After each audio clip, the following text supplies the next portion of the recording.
I know a little secret.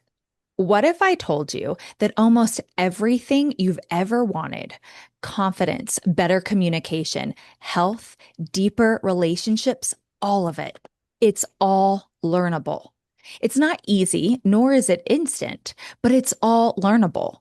We see people who seem to be naturally talented, but most of them are just dedicated learners.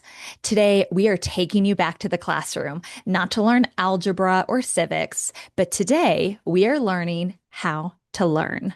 Welcome to the Be Your Own Life Coach podcast, where you master your mind and coach your own comeback. You are the hero, you are the guide, and you will learn to architect your life from the inside. I'm your host, Britannia Stowe, joined by my sister and co-host, Annika Wilder. Enjoy the show. Annika, this is perfect for you to be back today on this episode because you are such a great student. Thank you for being here. I'm excited. There's actually a lot of things that I want to learn. And I know that, I don't know how many people believe us, but you have to have the belief that you can learn anything. And we're telling you right now, like, hopefully you could take our word for it if you don't believe it. You can learn anything. The brain is a super powerful tool, and there are ways to do it, which we're going to get into. And I'm super excited to talk about how this works and how even you at any age can learn whatever you want to learn. Absolutely. And yes, sometimes you need a little bit of education and belief from someone else to help encourage that belief in yourself. And so we're holding space for you today. But I want to get into first how we weren't really taught how to learn, right? We start going to school. I mean, we're born and we're immediately learning. We don't know that we're learning, but through play, and we had talked about that in a previous episode, we're constantly learning. But at say 5 years old, you're sat in a classroom and you're going to school for the next 12 to 18 years, depending on what your college experience is like. And school from the get-go is not teaching you how your brain works, how memory works, how habits are formed, how to make spelling easier. They just say, do this, do that. You're going to get tested on this. And instead of actually, learning anything, I feel like we're just memorizing stuff for tests. And we had an episode about school too, because this is something I think you and I are both passionate about, that it's kind of this like conveyor belt. Just sit down, be quiet, do as you're told, and go into the workforce to do as you're told. Again, to sit down, be quiet, do as you're told. Mhm. And I agree, there's so many things. I would even add emotional regulation and just basic communication skills. Like they say, okay, you have to present on this subject in school, and people are like, okay, and they get up there and they're reading a paper and they're shaking because they're not taught. And I don't want to blame schools altogether, because this is also the responsibility of parents, that we need to teach kids. But these basic communication skills and emotional regulation, like, how do you learn those things instead of just what to learn and what to memorize? So I totally agree. Right. And then you start to get these identities of, oh, I'm not good at public speaking, which is one of the number one fears that people have. Exactly. And there's this book called Limitless by Jim Quick that talks a lot about this, because he was told that he was stupid and that he'll never learn and never be successful. And it only took one person to tell him, don't believe those lies. You can change your brain. And he did. And now that's what he does for a living, is he helps other people to learn faster, learn different things, speed read, and change your brain. Yep. See, you just need that one person. And today you're getting two that are telling you that you can learn anything. So it's not your fault if you have not learned this before, because this is something that we had to learn throughout life. We weren't educated on it, but we're hoping this podcast helps you take that shortcut so that you can learn anything. Part of learning anything is understanding how your brain works. So I want to dig into a little bit more into neuroplasticity. Have you heard of Andrew Huberman, Annika? Oh, yes. I love Andrew Huberman. He has the Huberman Lab. It's an amazing podcast. He's a big guy. He's a very masculine guy, but he's also very logical. He knows a lot of things, and he's great podcast for a lot of different reasons in regards to health. And he's like a scientist. Like he studies these things and he reports on them, and he reports on them in a very easy way to explain. And I know he actually talks a lot about neuroplasticity as well. Yeah, he explains on his podcast, which is such a great listen if you guys have not checked it out. He explains that neuroplasticity requires two key ingredients: attention and repetition.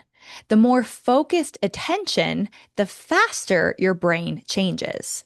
So, what is neuroplasticity? Let's break that down, right? Neuro, meaning your brain, and plasticity, meaning the ability to change. So your brain is literally modeled to remodel itself every day.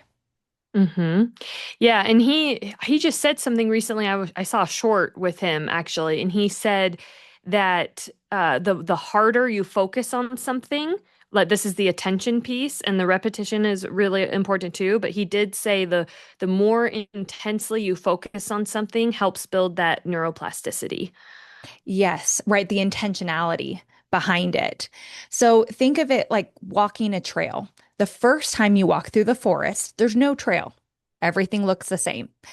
But you take a walk and all of a sudden you can create, beat down some grass, maybe you leave some footprints, you start to leave a small trail. Well, you walk that same trail, that repetition, intentionally kind of tracing your footsteps, focusing on where you're going. And you do that 100 times, you're going to actually create a real trail, not just for you, but, for other people to enjoy. And if you take that trail, if you go on that walk every day with the same intentional focus, that trail now becomes a road, a permanent path.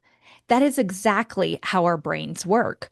Our brains take these breadcrumbs, is what we start with, creating a new pathway in your brain. And then the repetition lays down more breadcrumbs and they become pebbles and bricks. The practice isn't just repetition, it's construction. Hmm. I love that visual too, because we have pathways in our brain. Mhm. There are neuro pathways that get used over and over and over and over. So it's kind of like that hike that you are walking on, and it's very smooth and it's very clear and it's easy because you're using that neural pathway over and over and over.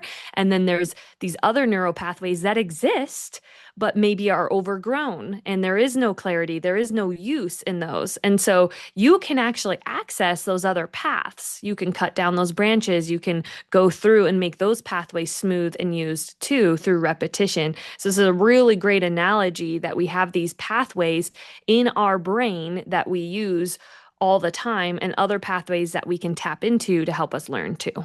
Absolutely. And I think it's also really cool to note that following that same analogy is they kind of become highways. So if you ever see where, I-15 and 215 connect, or 25 and 225, depending on where you're living, and you see these bridges and this infrastructure that's built to allow these roads to take heavy traffic, to be driven all the time, all day, every day.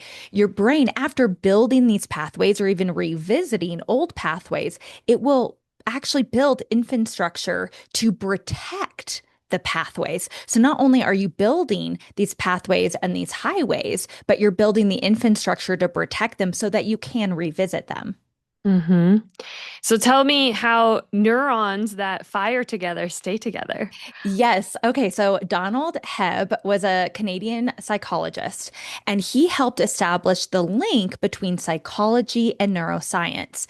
He introduced this idea that when two groups of brain cells are activated at the exact same time, the connection between them becomes even stronger.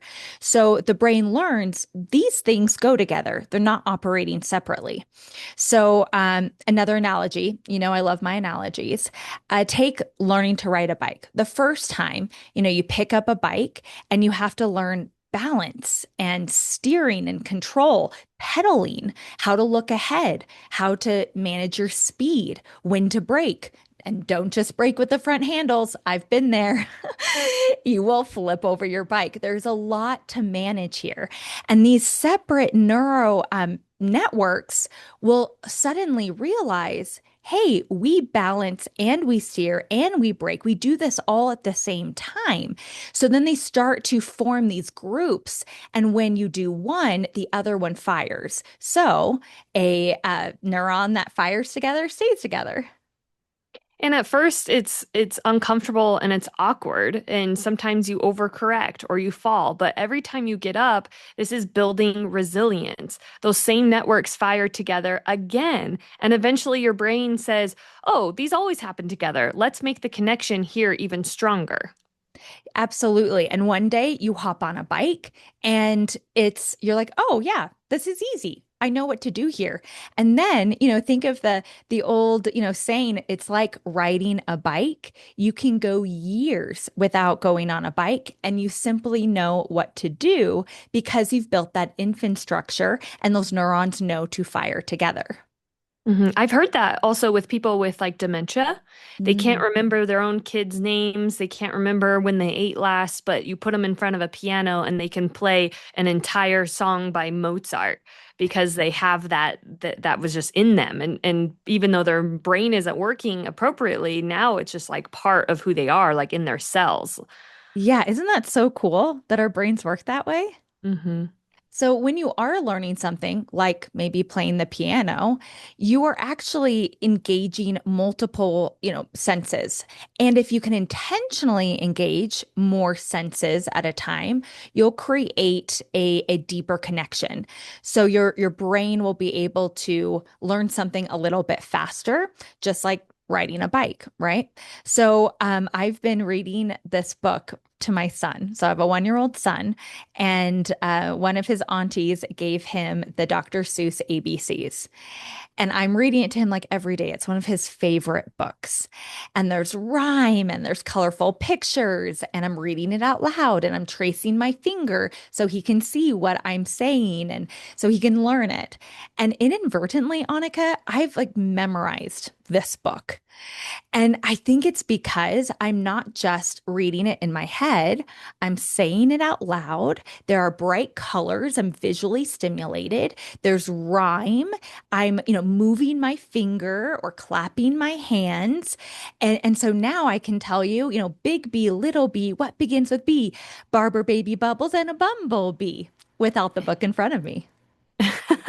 So are you saying that all the actions, like the different sounds, the rhymes, the physical things you're doing is helping remember better or to learn the book? Is that what you're saying? Yeah, yeah. So by engaging multiple senses, you are actually deepening the memory, and it does kind of become that muscle memory. Like, a piano, when you do learn piano, you sit down at the piano, your hands are on the keys. The keys are black and white. So you're stimulated there. You're looking at sheet music. You're actually reading the sheet music as you're moving your hands. Maybe you're singing, you're engaging multiple parts of you. And if you have pedals, right? If you know how to work the pedals, I don't. But the pedals on a piano, you're moving your hands and your legs separately. There's a lot happening here.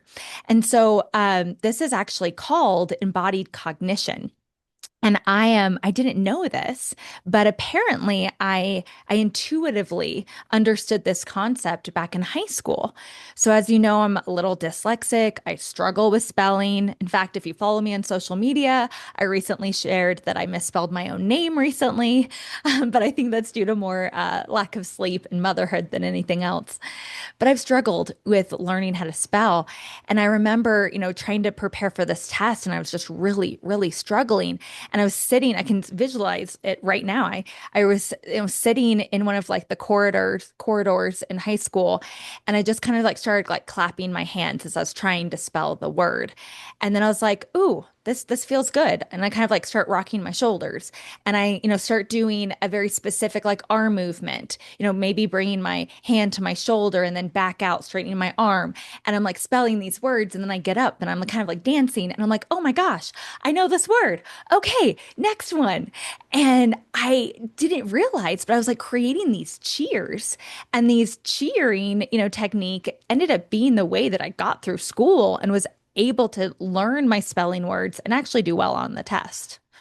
I love that. And I'd love to talk about like intuition and how your body knows things before you even research it in another episode. But I'm just curious because this has happened multiple times where you have done something intuitively where you didn't know it was a thing. It was just something that you felt like you could do that would help you. You have other techniques like your like finger technique, and we'll have to talk about that another Mhm. time. But is there research that supports this, or is this a Britannia theory?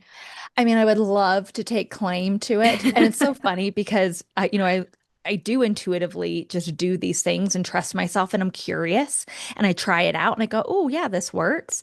And so a lot of the time I'm like, oh, I invented this. But no, there is science to back it. I'm not the first one who came up with this concept, though I did discover it on my own. Barbara Tversky is one of the world's leading researchers on how the mind uses movement, space, and gestures and visual thinking to learn and communicate. Her big idea was that thinking is not just in your head, it's in your body. And our body and brain, we often think operate separately, but they're actually meant to work together. So her research shows that when you gesture or draw, this is why doodling, in a meeting or taking notes in a meeting can be so helpful. So when you're drawing or physically manipulating objects, we're not just expressing our thoughts, we're actually helping to create and organize them. So, anytime you see someone maybe not paying attention in a meeting, doodling or drawing, or maybe even like tapping their thumb on the desk, they're actually trying to absorb what you're learning and are more likely to do so if they had their hands politely in their lap. I actually do that all the time. People in my team make fun of me because they'll be like, look at Annika's notebook. Everybody look at her notebook because it'll be full of doodles. And I'm not an artist. I mean, maybe I shouldn't say that because I would like to be an artist, but I just like doodle like flowers and stars and random shapes and my name and my page will be full of it. Or if I don't have a pen and paper, but I have a napkin because I was at a lunch, I will like tear the napkin up or I will twist it because I'm like fidgeting and my kids are always like, Mom, stop dilly-dallying. But, Cute. but it helps me. It helps me to listen. So you're saying that there's research that actually supports that. Yeah. And, do you remember when those fidget spinners came out? And I Hmm. remember rolling my eyes like, this is ridiculous. But there was actually science to back that, kids who had something to manipulate with their hands became better listeners. Hmm. Learning is so cool and it changes your brain completely. So, whatever you're trying to learn, I want to stress the value of learning a language. We use language to describe a lot of different things in our everyday life. It's how we communicate.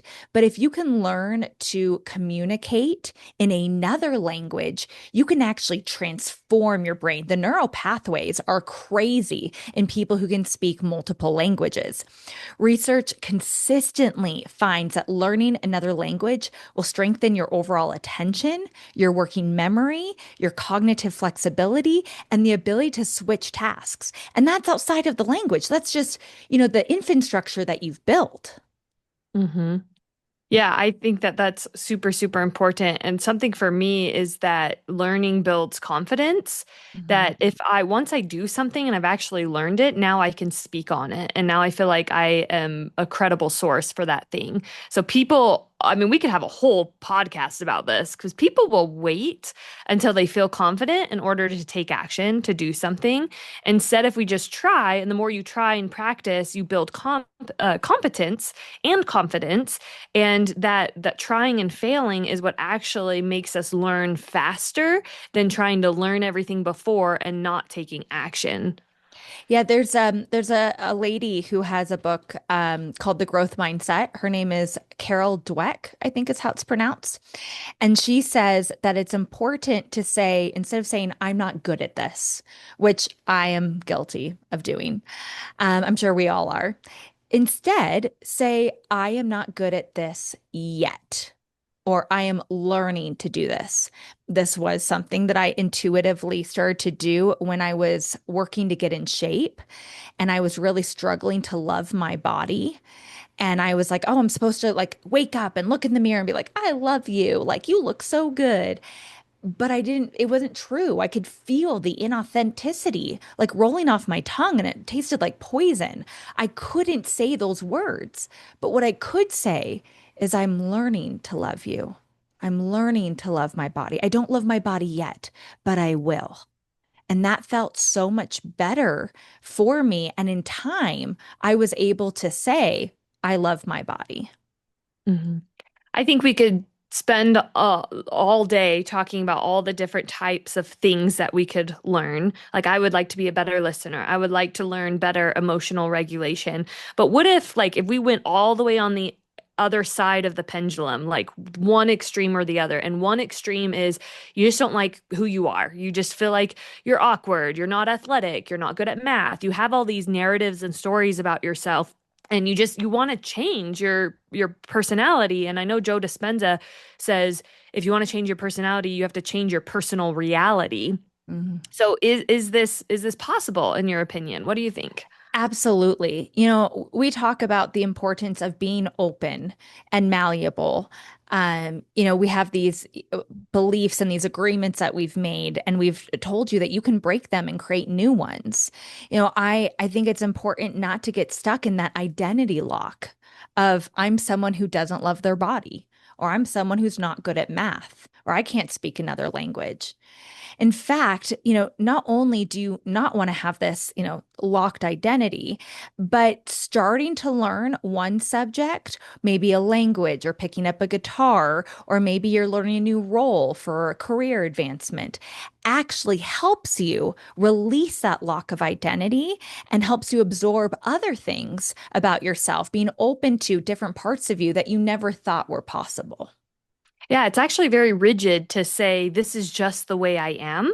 Mm. And I was talking to someone recently who loves all this growth stuff. He thinks it's very interesting and he sees the value in changing and improving. And then he said, but at the same time, I am the way I am. And I feel like I wouldn't be true to me if I were to change it. And I talk better than I listen. And this is the way I connect with people. This is the way I like to talk. And I could see where he's coming from about like, this is just the way you are, and being authentic is super important. But what if you could be authentic and connect with people on a deeper level? What if you could be a better version of yourself? It doesn't mean abandoning yourself altogether. You could still be who you are and make changes and learn different things in order to connect deeper and have more fulfillment in your life. Absolutely. And this is kind of a callback to our emotional intelligence episode. You can be completely authentic with yourself and also change because we're supposed to. And I think it's okay to be confident in who you are and like the way you show up. But if you have been showing up in the same way all the time, maybe there's an evolution needed and maybe some emotional intelligence, or maybe there's a little bit lack of self-awareness there. If you're able to tap into that a little bit, then not only could you learn even more, but you would probably be a better impact upon the world, your relationships, and how you show up. So I think this is a really good place to dive into our Coach Yourself segment where we are hitting the top 10 best learning tricks. So, I oh, go ahead, please. I would love to say what I think is the one of the most important ones. Okay, And girl, so go. so I would say number one is spaced repetition. So instead of cramming for a test or trying to learn a subject in one block of time, which I know I've done, and I've passed tests doing this, I study and I get it in, but then do I remember it forever? No, I didn't actually learn it. I studied it the night before just so I could pass the test, and then it was out of my mind. I was going So to ask you that. I was like, but did you remember it? Like, could you take no. another test on it?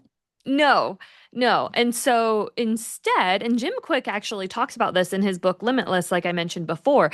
He said you read it and then you reread it, but even just the repetition of reading over and over isn't enough. He said, give it a day, give it 3 days, or in a week, review your notes. So don't just read it, but write down notes and then review it. And then 2 weeks later, review it again. And so you need the space between learning something and reviewing it. And that's also why we need to like for me, and maybe we'll talk about this, I think we will, but repetition for me is also reiterating it with my own words. Well, that goes into the very next tip. What a good lead into it. So, retrieval practice. Once you read a chapter, instead of going to reread it right away, close the book, close your eyes. What do you remember? What do you see? What can you repeat? It's not going to be perfect, but that's not the point. The perfection is not the point here. It is giving yourself an opportunity to exercise your memory, to tap in. What did I learn? Give yourself a chance to give you that information. I think we've lost something by having the internet and everything at our fingertips, right? Because if you were like, so, Britannia, like, aren't there, isn't there a football team called like the Eagles? Like, where are they based out of? And if I can't remember, I go, oh, let me look it up. But what if I just sat there for a minute and I was like, Eagles, Eagles, Philadelphia, Philadelphia Eagles. Give yourself a chance to remember. And you'll be surprised what you remember. And this does a couple of things. One, it gives you the confidence to believe in yourself that, oh, I can remember things, but it's now deepening those pathways. If you're constantly selling yourself short and saying, oh, I don't know, let me look it up. Well, then you're telling yourself, I can't trust myself and that I don't have the ability to memorize. So there's a belief there that you can break by this retrieval practice. I do this with my kids. I'll test them and say, "Okay, we're on the way to school. Which direction do I need to turn? Hurry, I'm at the stop sign. Am I going left or right?" And they're like, left." And I'll tell them like, "Yeah, that was right." And so now they are trying to retrieve what I've taught them because I want them to know their way around town and I want them to practice that ability to have that repetition. We go the same route every day and then also to be able to retrieve it. Well, this is exactly the next tip that we want to touch on is teaching someone else. So once you learn something, teaching someone else actually ingrains it even deeper. It's one of my favorite things to do once I learn something is go tell someone, not to be like, look at me, look what I know. But there's this intuitive part that goes, if I go tell my husband, my friend, this thing, I am more likely to remember it. Hmm. Yeah, I do the same thing, and sometimes I will ask my husband, "Can I teach you what I just read? Because I want to remember it. Like this was really important to me, and I want to remember it. Can I teach you?" And he always says, "Sure, yeah, no problem." And he'll even do it in conversation. He'll say, "Do you get what I'm saying?" Like when we're having a conversation, and I'll say, "Yeah." And he said, "Well, can you like say it in your own words and like teach me what you think you've learned?" Like he says it in a very Mm. nice way. Yeah. And oftentimes he catches me and I'm like, and I actually can't. And I'm like, okay, maybe I didn't really understand it. Let's go again. And then I can teach him what I feel like I gleaned from that conversation. I love that. I should definitely try that with my husband because I don't think he listens to me most of the time. But I'm a talker, I am a talker. The next tip is building association. So this is a great technique, especially if you're trying to learn someone's name. So say you know someone named Rose, you don't just imagine a rose because that would be easy, a red rose. That's not significant. You're not going to remember that. But if you imagine a rose dancing, a rose exploding when you see Rose. You go, okay, Rose, Rose, it's nice to meet you. And you imagine a blue rose exploding. You are more likely to remember Rose the next time you see her because you've created a unique identifier, unique association. Also, rhyming helps. So whenever I meet someone, I always say, Britannia like lasagna. And not only does it help them pronounce my name, but they will never forget my name. They know I'm Britannia like lasagna, even if they have to say the whole thing to get my name right. I was literally just talking about this with Dan yesterday because I said sometimes I have a hard time remembering people's names when they tell me and I try to repeat it. And he says, well, you need to build associations. He literally said that. And he said, so if you meet someone named Paul and he has a pimple, then you think in your mind like, oh, Paul with the pimple. It's not very kind. It was just the first example that he thought of. And then I also it reminded me that when I tell people, because my name is spelled a little different, my name is Annika, and people are like, is it Annika? Is it Annika? And I say, just pretend like I'm Jewish because it sounds like Hanukkah. I'm not Jewish, but you can pretend I'm Jewish. And they're like, okay. And they usually laugh and they're like, okay, Hanukkah. Yeah, that's perfect. That's a great example. And with you not being Jewish is a great example because your body remembers weird. Your brain remembers weird versus ordinary. So if you were Jewish, it probably would not make such a big impact. You Hmm. see, that weird affects your brain, but so does emotion, right? So, tip number 5, emotion improves memory. Emotion tells our brains what matters. In fact, most of what we remember in our lives was either because it was happy, it was sad, it was traumatic, right? There were big emotions that surrounded that event. So we remember our wedding, our first kiss. We remember where we were when 9/11 happened. If you can draw an emotional association, you are more likely to remember. We literally talked about that yesterday too, because I was telling him I don't remember all the words he said when he proposed to me, and I wish I did, but I remember how I feel or how I felt. I remember where we were standing. I remember the scenery. I remember what he was doing. I remember all the emotional side of things, like the right brain part of the experience, but I can't remember the words. I only remember a couple things that he said. And I was like, I wish I recorded it. And he said, well, doesn't that tell you what's most important? Is that it wasn't the words, but it was how you felt in that moment. And like you said, emotion tells our brain what matters. Exactly. Your husband is very smart. And there's that phrase, people don't remember what you say, but they remember how you made them feel, right? So, with that, let's hit tip number 6, move while learning. So, with my cheers, that helped me, that embodied cognition, whether it's spelling words or maybe learning a language, you could listen to Duolingo or, language tapes while you're going on a walk. Or if you're trying to study for a test, actually do a voice memo, reading part of your chapter, and then go on a walk and play that voice memo. Do some push ups, do some squats while you're trying to do memorization or to learn something. By creating movement, it activates those additional brain networks. And I think number 7 is one of the most important because I don't think that you can learn anything if you don't have adequate sleep. Like Ain't if that you the don't, truth? I mean, how well do we operate in this world with little sleep? Like all of us moms who are up nursing every hour, we know like it is hard to operate, to even communicate, to remember things when we are running on very little sleep. And Dr. Huberman on the Huberman lab also talks about this too. He says that sleep is the very thing that builds that neuroplasticity. It doesn't mean that our brain is learning while we're sleeping, but it helps solidify the learning that we already had because it Mhm. helps repair the neural pathways. It helps build them. Sleep is extremely important to our learning ability. So if you're struggling to learn and you're maybe studying for a test and you're just not able to retain the information and you're trying all these other things like repetition, moving, association, all of it, maybe you just need a nap and maybe you just need to take a rest and come back to it the next day and then it might surprise you how much you actually learned.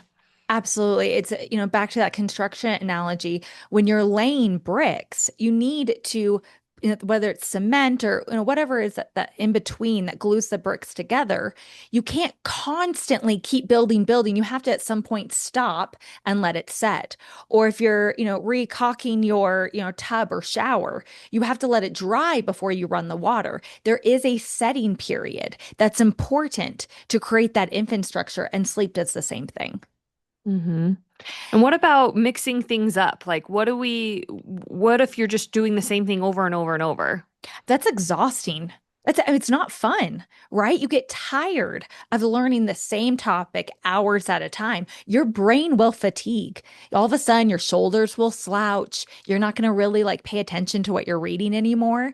So instead of like, hitting the books for 8 hours trying to learn this one thing, give yourself a run of, 1 to 2 hours. Then take a break.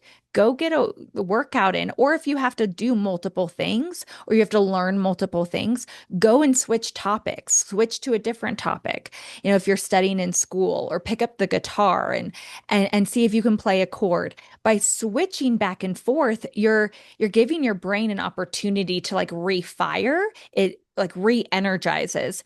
So I encourage you, don't sit and try to drill the same topic for 5, 6, 8 hours.